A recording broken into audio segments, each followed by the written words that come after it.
Assalamualaikum warahmatullahi wabarakatuh. Alhamdulillahirabbil alamin. Assalatu wassalamu ala asrafil anbiya'i wal mursalin wa ala alihi wa ashabihi rasulillahi ajma'in, amma ba'du. Bersyukur kita kepada Allah Subhanahu wa taala dan salawat tidak lupa pula kita kirimkan kepada seorang junjungan alam, yakni baginda Muhammad sallallahu alaihi wasallam. Baik, kepada teman-teman semua, perkenalkan, nama saya adalah Habibul Akmal.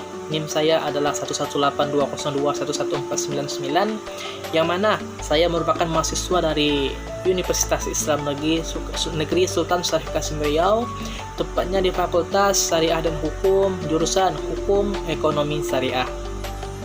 Adapun tujuan dari saya membuat video ini adalah untuk menjelaskan sebuah pedagang perantara, tepatnya di dalam mata kuliah hukum dagang.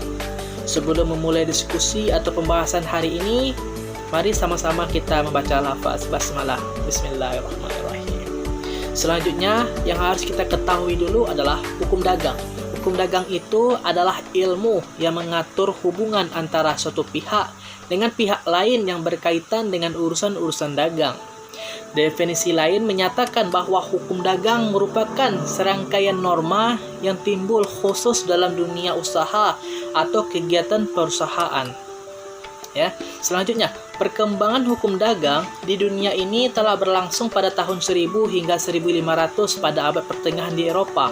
Kala itu telah lahir kota-kota yang berfungsi sebagai pusat perdagangan seperti Genoa yang ada di Italia, Venesia, Marseille yang ada di Prancis, hingga Barcelona. Meski telah diberlakukannya hukum Romawi, namun berbagai masalah terkait perdagangan belum bisa diselesaikan. Maka dari itu, dibentuklah hukum pedagang, yang mana saat itu masih bersifat kedaerahan. Salah satu objek dari studi hukum dagang adalah perantara dagang atau pedagang perantara. Tugas utama pedagang perantara adalah menghubungkan antara produsen dan konsumen.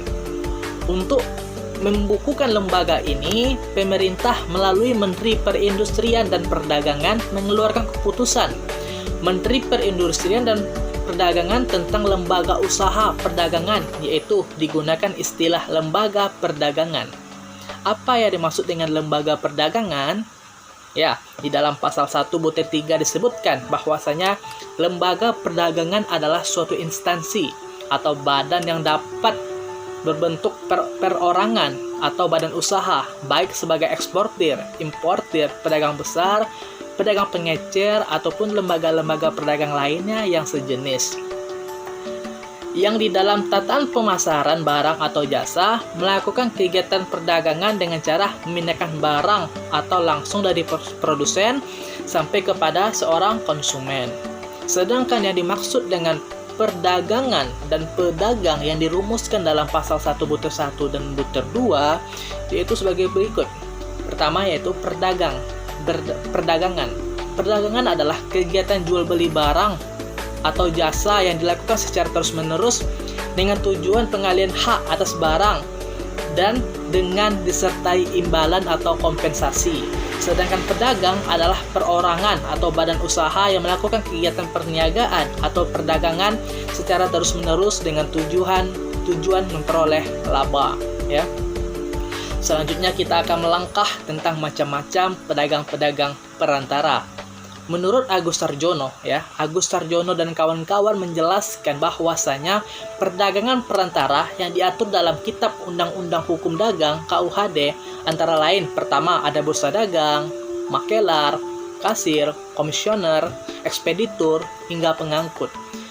Di sini saya akan menjelaskan satu-satu ya. Pertama itu ada nama itu bursa dagang. Apa itu bursa dagang? Dalam KUHD memberikan definisi bursa dagang sebagai suatu tempat pertemuan para pedagang, makelar, kasir, dan orang-orang lainnya yang termasuk dalam gelanggang perdagangan. Pertemuan itu diadakan atas kekuasaan dari Menteri Keuangan. Saat ini, bursa dagang yang ada di Indonesia adalah Bursa Efek atau Bursa Efek Indonesia. Bentuk usaha bursa dagang ini adalah perseroan terbatas. Perusahaan ini bertugas menyelenggarakan perdagangan, efek, dan komoditi. Di dalam bursa inilah para pialang atau pedagang perantara, efek, dan komoditi itu bertemu ya. Kedua itu ada namanya itu adalah makelar. Apa itu makelar? Makelar adalah seseorang pedagang perantara yang diangkat oleh pejabat yang berwenang untuk melaksanakan kegiatan-kegiatan. Ia menyelenggarakan perusahaan dengan melakukan pekerjaan atas amanat dan nama orang lain dengan mendapatkan upah atau provisi tertentu. Sebelum diperbolehkannya melakukan pekerjaan itu, ia harus bersumpah dahulu di pengadilan negeri yang termasuk dalam wilayah hukumnya. Sedangkan menurut Abdul Qadir Muhammad, makelar seperti yang disebutkan di atas tidak lagi dijumpai dalam dunia praktik ini. Hal ini dikarenakan dalam praktik di bursa efek untuk dapat menjalankan kegiatan tersebut, pedagang hanya harus mendapatkan izin usaha terlebih dahulu dari Bapepam. Namun tidak disyaratkan untuk melaksanakan sumpah seperti yang kita jelaskan di atas tadi ya.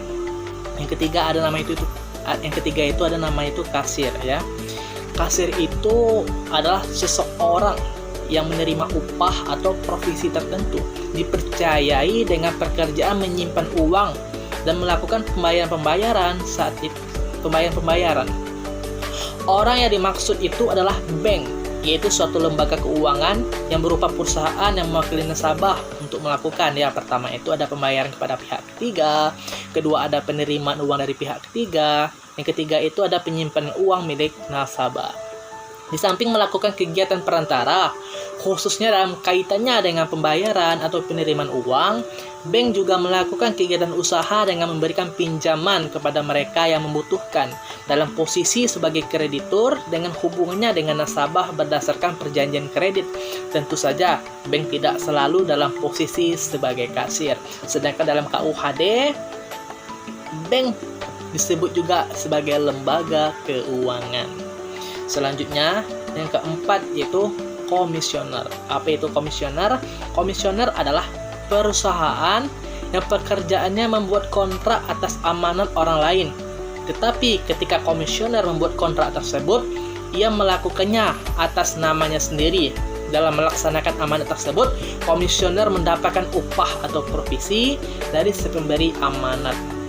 Selanjutnya itu kelima, ada nama itu ekspeditur. Apa itu ekspeditur? Ekspeditur itu adalah orang yang pekerjaannya menyuruh orang lain untuk menyelenggarakan pengangkutan barang-barang dagangan atau barang-barang lainnya melalui daratan atau perairan ataupun udara. Orang yang disuruh oleh ekspeditur adalah pengangkut, sedangkan ia sendiri disuruh oleh orang lain, yaitu pemilik barang, untuk mengirimkan barang ke tempat lain. Dengan demikian, tampak bahwa ekspeditur itu adalah perantara dari pemilik barang dan pengangkut yang mengangkut barang-barang tersebut. Ya. Selanjutnya yang keenam, ada nama itu adalah pengangkut.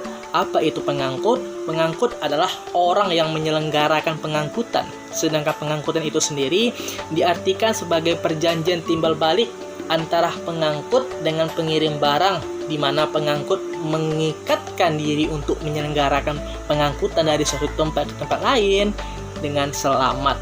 Sedangkan pengiriman mengikat diri untuk membayar ongkos angkutan. Perjanjian pengangkutan adalah salah satu bentuk dari perjanjian pemberian jasa. Sebagaimana disebut dalam pasal 1601 KUH Perdata, tunduk pada ketentuan hukum kontrak. Perjanjian ini juga tunduk pada aturan-aturan hukum yang terkait dengan persoalan pengangkutan barang atau orang-orang. Baik, mungkin ini saja penjelasan yang ingin saya sampaikan.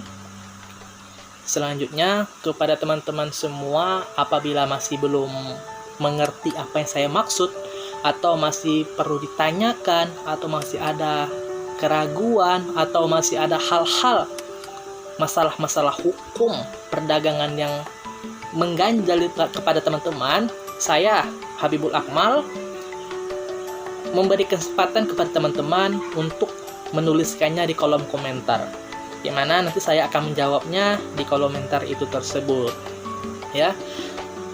Dan juga kepada teman-teman semua, apabila telah melihat video ini, jangan lupa di like, subscribe, and share kepada teman-temannya.